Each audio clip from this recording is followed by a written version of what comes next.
What's happening, people? Back with another reaction, back with some more ABBA. Indeed, I wanted to do a double ABBA since they've been more spaced out. I figure it'd be nice to do something a little unexpected. And also, I realized because my outro for the reaction to I Can Be That Woman, it got cut off, so I had to come back and shoot an add-on. But when I did that, I forgot one part of my original outro, and that was to talk about the Sonics.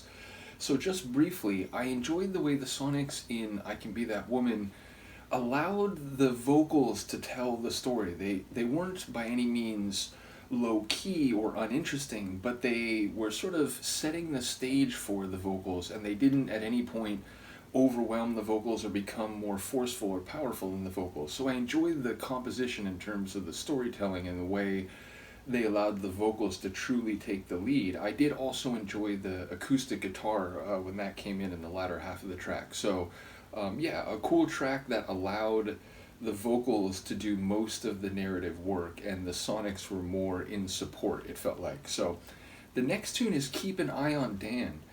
I remember people saying that the second half of this record is a bit heavier, a bit darker, a bit more mature and complicated, let's say. So I wonder, it's the kind of phrase that suggests there's some issue with Dan, there's some danger with Dan, and so, you keep an eye on things that are dangerous, things that are unpredictable, things that you're not sure what they might do. So to keep an eye on someone is to be concerned about, their behavior or their thinking or their emotions. So I wonder who Dan is, and I wonder why an eagle eye is suggested to be kept on him. So let's find out. This is ABBA, Keep an Eye on Dan, from the 2021 album Voyage. Oh, wow.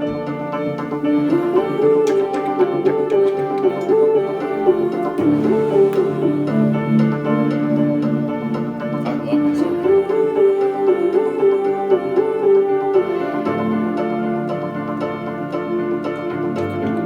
I know that this shouldn't be a traumatic event, but it is.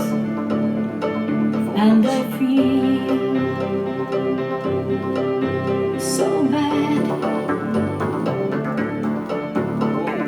My little boy looks so happy, he throws me his only kiss. And he loves his dad. And I love him too. Maybe I still do,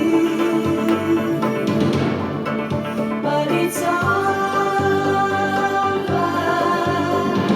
Keep an eye on them.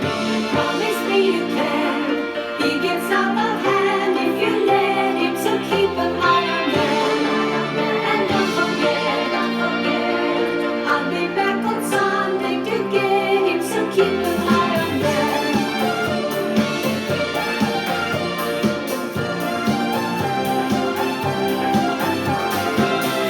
This is incredible.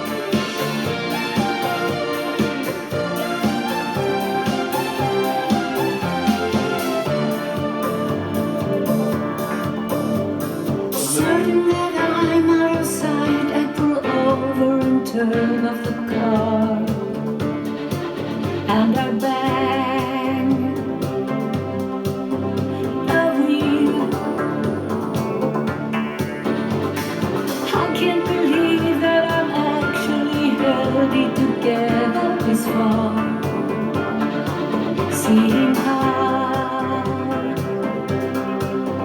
I feel, but I said goodbye, and I did not cry. Though my heart aches, keep an eye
narratively, I'll admit, I'm not sure. Like, did Dan died? Is this is what happened? Like, she dropped him off somewhere. I don't know if it was just, a family member's house or something, or maybe it was a camp or something for young people, and it's like a sleep-in camp for like a week.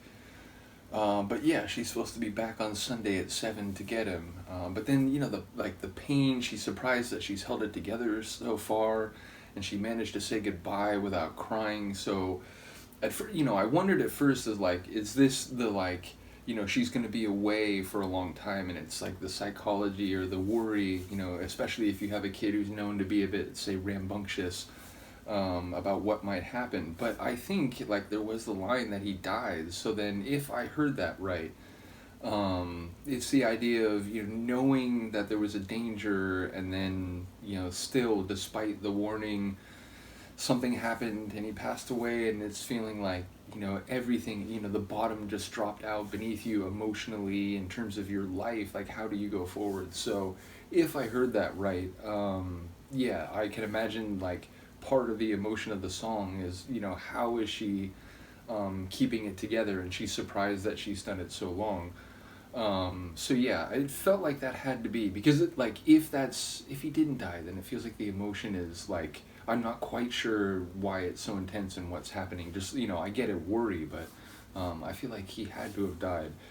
Either way, I look forward to hearing what people have to say about this one. Narratively, sonically, amazing, more electronic than anything on the album so far. Those little bubbly synth bass, again, synth bass bubbles were how my brain heard that. Really enjoyed those, and there were some synth bass chords where they would sort of rise. I enjoyed that main synth melody. The whole tune had a bit of a dance disco feel to it, but the emotion of the melody was such that my brain didn't really take it as a dance tune, because I'm listening very closely and trying to follow what's going on.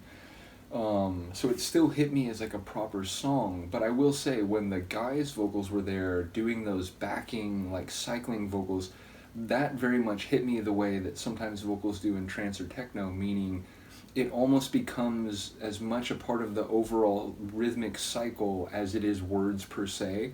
And their backing vocals sort of had that part of the rhythmic tapestry feel. So really cool track. Again, being sympathetic to electronic music of many styles, I enjoy. And that was one thing when I was going through their stuff, even in the late 70s, where I'd hear bits and pieces man, this is some cool synth work. And I didn't expect that. I knew that they can do disco going into this, and I've learned that they do a lot of other genres outside of that. But I started to notice a lot of synth work, and people commented oh yeah, Benny is known for his, synth pioneering work. So shout out to him. Do let me know what you think of this one. I will see you next time. Peace.